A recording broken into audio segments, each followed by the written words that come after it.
endaweni engingayazi, wayesenza leyo nto endaweni engingayazi, kodwa inkosi le Ncwece yayikhona ihleli phansi. Ilokhu eya kuyona, angimazi ukuthi wayefika abuse. Sekuthi ngelinye ilanga sekunesikhathi nje eshonile, ngibone isibonakaliso. Ngifuna ukukhuluma ngale nto yaloku kwenamisana okuyile nto umoya kaNkulunkulu engaphakathi komuntu efuna uhlale unentokozo kuphela. Emva kwalokho bese ukuthi-ke isabalale lento iphilisa umzimba. Umuntu uma egula emoyeni akungaphezulu kakhulu kokugula komzimba, akalali ngekalali ma umoya ngaphakathi ephatheke kabi kuwona. Kodwa uma kuphila wona nje, ngazi ukuthi umuntu wena akanalutho emzimbeni, kanti uphilisa ukuthi umoya uyaphila.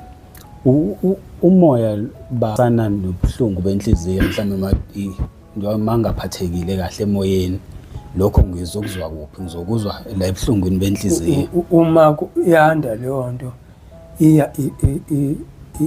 inhliziyo igcina isishaya ngamandla, ngoba lo moya uhambisana nokufaka kwegazi lephampa, iwona ophusha leya nto ephampa igazi liya enhliziyweni.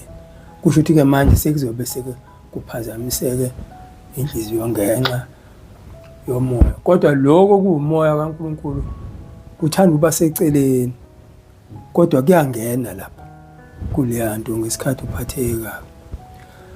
Manje ngabona isibonakaliso esiyile nto-ke yokufica abantu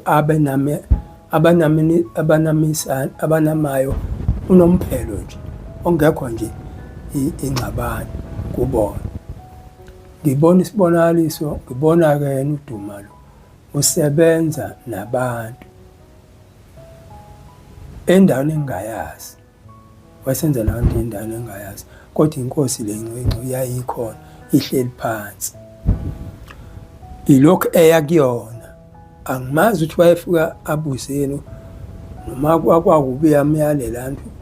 Bayasebenza la umuntu, mina phela engangikhona nje, kodwa ingekho into engiyisebenzayo. Ngibabuka abantu engingabazi bonke, ngazi yena yedwa.